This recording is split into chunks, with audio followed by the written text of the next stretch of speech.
오늘 예배 자리에 나오신 우리 모든 성도님들께 하나님 우리 아버지와 주 예수 그리스도로부터 은혜와 평화가 함께 하시길 기원합니다. 사진 두 장을 먼저 보겠습니다. 먼저 한 장 한번 올려주세요. 이 사진을 보니까 이게 무엇인지 아십니까? 옛날 교회. 예, 맞습니다. 옛날 교회인데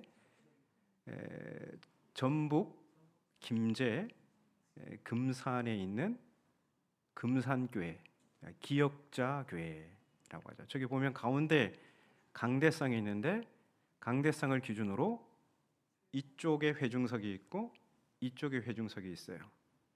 한쪽은 남자가, 한쪽은 여자가. 남녀 7세, 요즘은 자동석이지만 옛날에는 부동석이었습니다. 부동석. 금산교회인데요. 기역자교회로 알려진 교회입니다. 그리고 또 사진 한 장을 보시면 조덕삼 장로 그리고 이자익 목사 이렇게 나와 있는데요. 저 두 분은 금산교회의 조덕삼 장로님은 양반이고요. 이자익 목사님은 그 머슴입니다. 머슴인데 후에 장로가 되시고 이제 목사가 되시고 그런 일화가 있는데요. 이 금산교회는 과거 남녀가 서로 구분해서 예배하도록 만든 이 독특한 건축 구조물로도 유명하지만 그보다 더 널리 알려진 것은 이 교회에서 일어난 주인과 머슴에 얽힌 특별한 이야기입니다. 이 이야기는 경상남도 남해의 한 섬에 살던 소년이 배고픔을 면회 보고자 여기까지 온 데서 시작합니다. 이 소년의 이름은 이자익입니다. 6살에 부모님을 잃은 이자익은 17세 될 무렵 무작정 육지로 나왔습니다. 그리고 저 김제평야에 가면 밥은 먹을 수 있다. 이 소문만 듣고 물어물어 현재 금산교회가 있는 두정리까지 오게 됩니다. 당시 이곳은 용화마을로 불렸는데요. 전주에서 김제나 정읍으로 가는 길목이었고 또 금산사로 가는 길목이어서 사람들이 붐비는 곳이었습니다.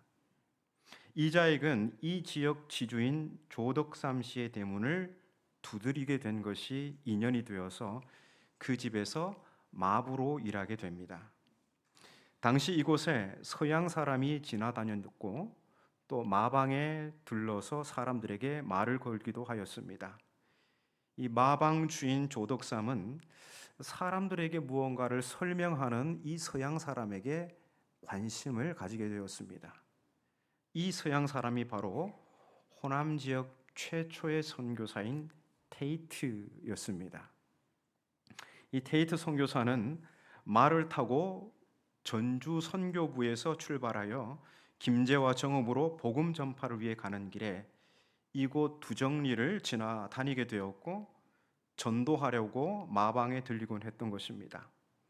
이 마방의 주인인 조덕삼은 테이트 선교사에게 관심을 가지게 되었고 그의 복음의 귀를 기울이다가 결국 자기 집 사랑채를 내어 예배 처소로 제공하면서 금산교회가 설립됩니다. 이자익이 조덕삼의 식솔이 된 때는 1896년경이었습니다. 이자익은 조덕삼의 집에서 충직한 머슴으로 일하게 되었죠. 이 조덕삼은 이자익의 성실한 태도와 영특한 머리를 눈여겨보게 되었고 그를 교회로 인도해서 또 공부도 시켰습니다. 뿐만 아니라 결혼도 시켜주었는데요. 전주 서문교회에서 테이트 선교사의 주례로 올린 결혼식은 전주와 금산에 그 당시 큰 화제가 되기도 했습니다. 여기까지는 참 아름다운 이야기입니다. 아무런 문제가 없죠. 이 문제는 1907년 평양에서 모인 제1회 동로회 전라 대리회의에서 이 금산교회 장로 피택 청원을 허락하자, 이에 금산교회는 공동의회를 괴회하고 장로 투표를 실시합니다. 이 투표에서 당연히 당선되리라 믿었던 주인 조덕삼이 떨어지고 그의 모습 이자익이 선출되었습니다. 큰일 났습니다. 장례는 일순간 술렁거렸습니다. 이때 조덕삼이 일어나 교인들을 향하여 정중히 인사를 한 다음 말을 했습니다. 우리 금산교회 교인들이 훌륭한 선택을 했습니다. 저희 집에서 일하고 있는 이자익 영수는 저보다 믿음이 좋습니다. 여러분의 선택에 감사드립니다. 그의 말에 교인들은 안정을 되찾았고, 또 그뿐이 아니었습니다. 조덕삼은 이자익을 평양신학교에 보내서 공부하도록 전폭적으로 지원하게 됩니다. 후에 조덕삼도 선출되어 장로로 임직받게 되죠. 더 놀라운 것은 조덕삼 장로는 목사가 된 이자익을 금산교회 당회장으로 청빙합니다. 그리고 이자익 목사는 장로회 총회장을 3번이나 역임하였는데, 이는 한국 장로교 역사상 유례가 없는 일입니다. 이런 아름다운 이야기가 세대를 건너 이어오고 있는 것, 그것은 조덕삼 장로가 양반과 머슴이라는 당시 사회적 관계를 복음 안에서 새롭게 바라보았기 때문입니다. 오늘 한 장으로 된 빌레몬서에도 주인과 종에 얽힌 이야기가 나오죠. 이 이야기에서 주인으로 등장하는 빌레몬이라는 사람은 골로새 교회 성도로서 바울의 전도로 그리스도인이 된 사람입니다. 빌레몬은 바울에게 복음을 빚진 사람이죠. 복음은 무엇이죠? 구원 생명 아닙니까? 이 생명의 가치로 따지자면 복음의 빚을 진 것은 엄청난 빚을 진 것이죠. 그래서 바울은 본문 19절에서 빌레몬이 자신에게 빚을 지고 있다고 합니다. 그런데 바울은 이 빚은 구태여 말하지 않겠다고 하죠. 어떻게 말하고 하고 있습니까? 네 자신이 내게 빚진 것은 내가 말하지 아니하노라. 당신이 나에게 빚을 졌어요. 이렇게 말해놓고 말하지 않는다고 합니다. 말해놓고 말하지 않는다고 합니다. 당신은 나에게 복음을 빚을 졌는데, 엄청난 빚을 졌는데 나는 구태여 그걸 언급하지 않겠다고 합니다. 말해놓고 말하지 않는다고 합니다. 다분히 의도적입니다. 뭔가 부탁할 게 있나 봅니다. 그렇죠. 지금 투옥 중에 있는 바울에게는 그의 옥바라지를 하는 오네시모라는 사람이 있는데, 그는 빌레몬에게서 도망쳐 나온 종입니다. 오네시모는 바울에게서 복음을 듣고 그리스도인이 되었습니다. 그리고 바울의 옥바라지를 하면서 이제는 바울에게 있어서 없어서는 안 될 존재가 된 것입니다. 그래서 바울은 계속해서 오네시모가 자기 길을 섬기기 바랐습니다. 하지만 바울은 빌레몬의 허락 없이 계속해서 그를 붙잡아 둘 수는 없었던 것이죠. 그래서 그를 다시 돌려보내려고 합니다. 하지만 걱정이 앞서는 것입니다. 18절에서 바울이 이런 말을 하죠. 그가 만일 네게 불의를 하였거나 내게 빚진 것이 있으면, 아마도 오네시모가 빌레몬에게서 도망쳐 나올 때 그의 주인에게 재산상의 피해를 준 것 같습니다. 그렇다면 그냥 자기 발로 돌아갔다가는 큰 낭패를 당할 게 뻔합니다. 그래서 바울은 오네시모를 한껏 치켜 세웁니다. 10절에서 바울은 오네시모를 가리켜서 갇힌 자 중에 낳은 아들이라고 합니다. 11절에서는 바울이 오네시모가 전에는 빌레몬 당신에게 무익했지만 이제는 자신과 빌레몬 모두에게 유익하다고 하죠. 또 12절에서는 이 오네시모를 가리켜서 내 신복, 이거는 직역하면 내 심장이라는 뜻입니다. 그러면서 16절에서는 이제부터는 오네시모를 종과 같이 대하지 말고 그 이상으로 곧 사랑받는 형제로 여기라고 합니다. 그리고 18절에서 혹시 재산상의 피해를 받았다면 자신이 모두 계산하겠다고 합니다. 이렇게 말해놓고는 빌레몬, 당신 나한테 빚진 게 있는데 나는 구태여 그런 거 말하지 않겠습니다. 그러면서 20절에서는 오 형제여, 이런 친밀한 단어를 사용하면서 이 친밀함에 호소하면서 당신의 선택으로 내 마음에 기쁨과 평안이 있도록 해달라고 합니다. 거의 거절하기 어려운 심리적 압박입니다. 심지어 21절에서는 당신이 내 말을 들어줄 거라는 확신을 넘어서 그 이상 할 것이라고 띄워줍니다. 바울의 이 집요한 설득력 어떻습니까? 여러분 같으면 넘어갈 것 같습니까? 아니면 그래도 안 될 것 같습니까? 안 넘어간다고요? 너 넘어갑니까? 10번 찍어? 예.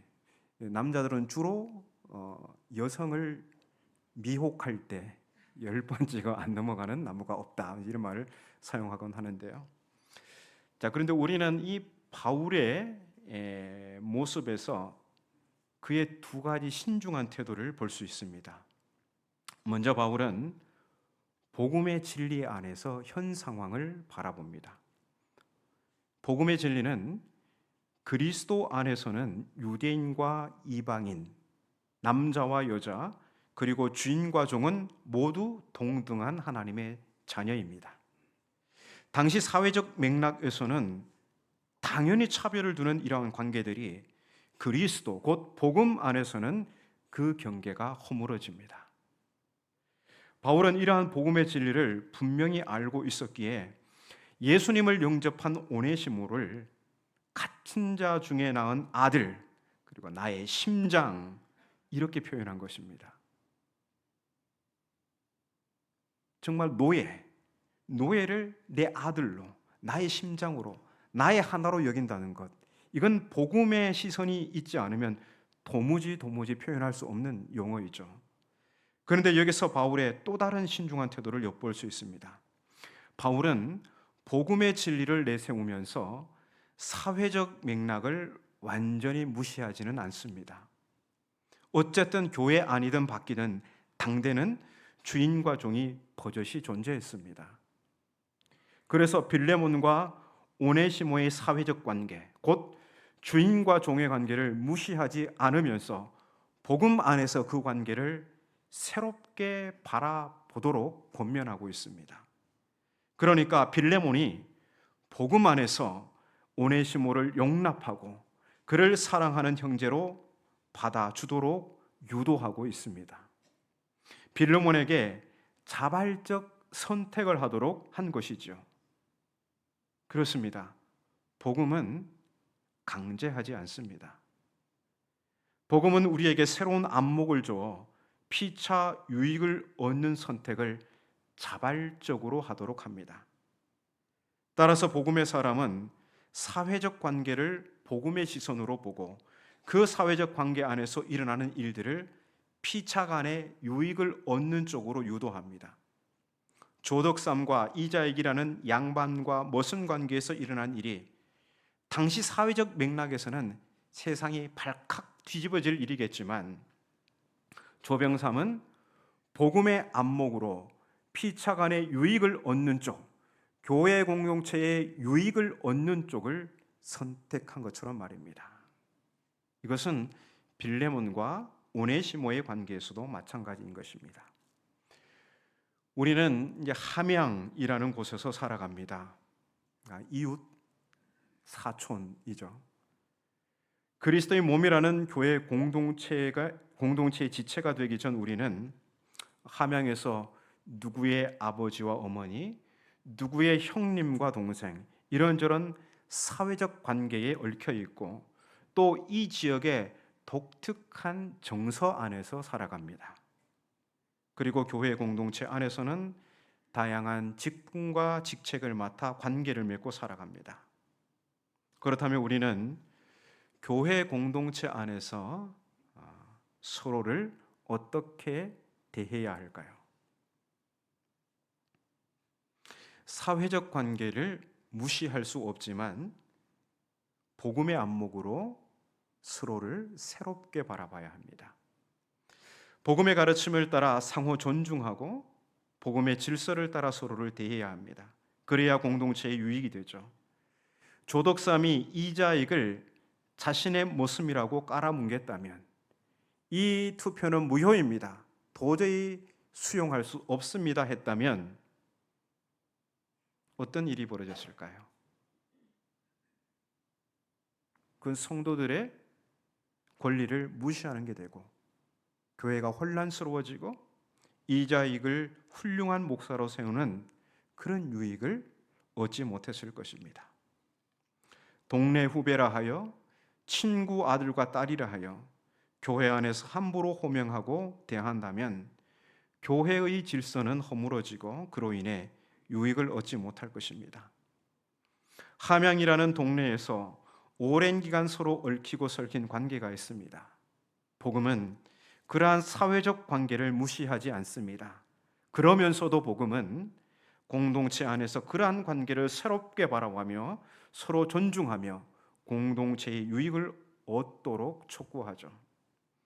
그러면 우리 함양교회 공동체 안에서 이 복음의 안목을 구체적으로 어떻게 적용할 수 있을까요? 세 가지를 말씀드리겠습니다. 첫 번째는 복음 안에서 서로를 형제 자매로 받아들여야 합니다. 내가 너 기저귀 차고 다닐 때부터 봤어. 내가 네가 한 일 다 알고 있거든. 내가 입만 뻥긋하면 사고 뭉친 네가 뭐 안수 집사고 권사고 장로라고 이러면 곤란합니다.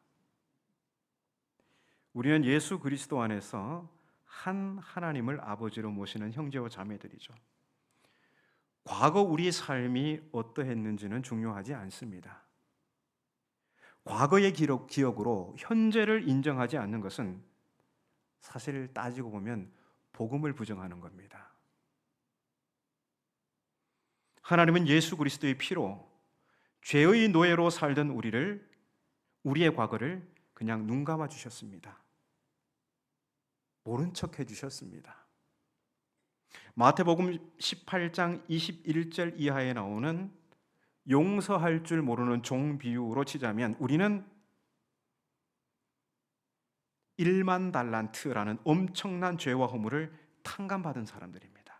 그게 우리의 과거입니다. 그런데 100데나리온의 허물을 들추면서 나는 너를 안수집사로, 권사로, 장로로 인정할 수 없다고 하면 그것은 곧 하나님께 받아들여진 나를 부정하는 꼴이 되는 것입니다. 복음은 서로의 허물을 덮어주고 하나님께서 예수 그리스도 안에서 우리를 바라봐 주시는 시선으로 서로를 보는 것입니다. 하나님은 예수 그리스도를 영접한 우리를 당신의 자녀로 보십니다. 그렇다면 우리가 복음 안에서 서로를 하나님의 한 가족으로 받아들이고 서로를 형제 자매로 보는 것은 너무나 마땅한 일이죠. 서로 이렇게 한번 말을 건네보겠습니다. 우리는 하나님의 한 가족입니다. 네. 여기 우리가 믿는 하나님 말고 다른 아버지를 모신 분 계십니까? 두 번째로 하나님께서 세우신 질서를 인정해야 합니다. 분명 직분은 서열을 매기는 계급이 아닙니다. 그리스도의 한 몸을 이루기 위해 기능상 질서를 두고 역할을 정하여 맡긴 것입니다. 그런데 어떤 직분에는 그리고 어떤 직책에는 더 많은 권한을 주어 일하게 하였습니다. 그렇다면 우리는 그러한 질서를 인정하고 존중해야 합니다. 내가 사회적 관계에서 선별하고 믿음의 질서를 무시해서는 안 됩니다. 한 시골에서 있었던 일인데요. 마을에서 선배였던 집사님이 교회에서 장로가 된 후배를 여전히 한참 모자란 동생으로 취급하면서 함부로 대했습니다. 그것이 늘 마음에 걸리던 어떤 분이 그분에게 찾아가 조용히 일러주었습니다. 집사님, 교회에서는 하나님께서 세우신 질서를 존중하는 것이 좋습니다. 왜냐하면 하나님께서 세우신 질서를 존중하는 것은 곧 하나님을 존중하는 것이기 때문입니다. 다행히 집사님은 그 말을 겸손히 수용했습니다. 교회가 바로 선다면 하나님의 질서를 존중하는 것이 마땅하겠구나. 그날 이후 그는 장로가 된 후배를 존중했고 그 태도는 교회 안에 따뜻한 울림을 주었습니다. 교회는 바로 이렇게 세워집니다. 내 경험, 내 연륜, 내 자존심보다 하나님께서 세우신 질서를 존중할 때 교회는 하나님의 평강 가운데 든든히 서게 됩니다. 세 번째, 사회적 관계를 무시하지 말고 겸손히 권면해야 합니다. 이러므로 내가 그리스도 안에서 아주 담대하게 내게 마땅한 일로 명할 수도 있으나 도리어 사랑으로서 간구하노라. 8절과 9절 상반절에 보면 이렇게 말하고 있죠. 이러므로 내가 그리스도 안에서 아주 담대하게 내게 마땅한 일로 명령할 수도 있으나 도리어 사랑으로서 간구하노라. 분명 복음의 가르침은 하나님의 질서에 따라 서로를 존중하라는 것이죠. 그렇다고 해서 사회적 관계가 사라지는 것은 아닙니다. 바울도 복음의 가르침을 따라 빌레몬에게 그냥 딱 잘라 명령할 수 있었습니다. 그러나 바울은 애정을 담아 권면합니다. 그렇죠. 우리도 생각해 보세요. 아무리 교회 아니라고 해가지고 내가 직분을 많은 권한을 가지고 있다고 해서 사회적 맥락을 무시한 채 한참 어르신한데 막 훈계하듯 그렇게 말하면 될까요? 안 될까요? 되지 않습니다. 복음의 가르침이 있고 복음의 진리가 있지만 사회적 관계도 완전히 무시할 수 없는 것입니다. 복음은 한순간 사회적 관계를 삭제하지 않습니다. 복음은 제도를 한 번에 뒤집는 망치가 아니라 사람을 새롭게 보는 안경입니다. 그 안경을 쓰게 되면 주인과 종, 상사와 부하, 선배와 후배, 어른과 아이의 경계가 존중과 사랑으로 다시 그려지게 되는 것입니다. 그래서 앞뒤도 보지 않고 무작정 복음의 가르침을 강제하기보다 그가 복음의 시선을 가지고 자발적으로 선택할 수 있도록 사랑으로서 권명하는 게 좋은 것입니다. 몇 년 전 수도권의 한 카페에서 있었던 일인데요. 이곳은 여러 명의 직원을 둔 제법 크고 장사가 잘 되는 카페였습니다. 여기 사장님은 예수님을 믿는 50대 가장입니다. 어느 금요일 밤 직원 중 한 청년이 무겁게 말을 꺼냈습니다. 사장님, 내일 오전만 쉬게 해주시면 안 되겠습니까? 제 여동생이 수능 모의고사를 보는데 어머니가 편찮으셔서 제가 데려다 줘야 합니다. 이 사장은 일정표를 보니까 이게 도무지 쉬운 일이 아니었습니다. 토요일 오전은 손님이 가장 많은 시간이고 이미 다른 직원들도 일정이 꽉 차 있었습니다. 미안하지만 내일은 안 되겠는데 사장은 퉁명스레 말하면서 속으로 이렇게 말을 했습니다. 아니 고3이면 다 컸는데 뭘 데려다줘, 그냥 지가 가면 되지. 사실 청년의 여동생은 장애를 가지고 있었습니다. 청년은 하는 수 없이 돌아섰고 어떻게 해야 할지 막막했습니다. 다음 날 일찍 사장은 잠에서 깨어났는데 전날 퇴근하다가 금요 기도에서 들은 설교가 머리를 떠나지 않았습니다. 본문이 이 빌레몬서였는데 특히 16절 말씀이 계속해서 되뇌어졌습니다. 이후로는 종과 같이 대하지 아니하고 종 이상으로 곧 사랑받는 형제로 둘 자라. 이 말씀의 여운 때문에 이 사장은 다시 고민합니다. 나는 이 청년을 카페의 이익을 창출하는 노동력으로만 본 게 아닐까? 이 생각이 들어서 사장은 즉시 청년에게 전화를 걸었습니다. 지금 동생 먼저 데려다 주고 오전은 내가 맡을게. 그리고 계좌에 돈을 조금 보냈으니까 동생 간식도 사주고. 그날 사장은 그 청년의 목까지 분주하게 손님을 맞았습니다. 그런데 이상했습니다. 힘은 드는데 이상하게 기쁨이 밀려왔습니다. 점심 무렵 이 청년이 초콜릿을 들고 돌아왔습니다. 사장님 고맙습니다. 동생이 오빠가 나를 가장 소중하게 여기는 것 같다며 참 기뻐했습니다. 2일 후에 이 카페에는 작은 변화가 생겼습니다. 일정표 위에 사람 먼저라는 메모가 붙었고 각자의 사정이 생기면 직원들 서로가 서로의 빈자리를 기쁨으로 메워주기 시작했습니다. 손님들도 이런 카페의 분위기를 알아차렸습니다. 여기는 커피 맛도 좋지만 사람 향기가 더 좋아요. 몇 달 뒤 청년은 매니저가 되었고 사장과 함께 주일마다 교회도 나가기 시작했습니다. 사장이 말했습니다. 나는 장사를 배웠고 너는 커피를 배웠다. 그런데 우리 둘 다 복음을 배웠다. 이 이야기는 거창한 제도 개혁이 아니라 복음의 시선으로 한 사람을 바라본 작은 선택이 한 공간의 분위기와 관계의 결을 바꾸는 모습을 보여줍니다. 바울이 빌레몬에게 부탁했던 바로 그 방식, 강제하지는 않되 복음 안에서 오네시모를 형제로 보게 하는 시선의 전환이 사람을 살리고 공동체를 새롭게 하는 것입니다. 오늘 본문을 통해서 보게 되는 복음의 시선이란 서로를 그리스도 안에서 사랑받는 형제 자매로 보는 것입니다. 우리가 이 시선을 가질 때 서로를 하나님의 한 가족으로 받아들이고 하나님께서 세우신 질서를 인정하며 사랑으로서 서로 권면할 수 있는 것입니다.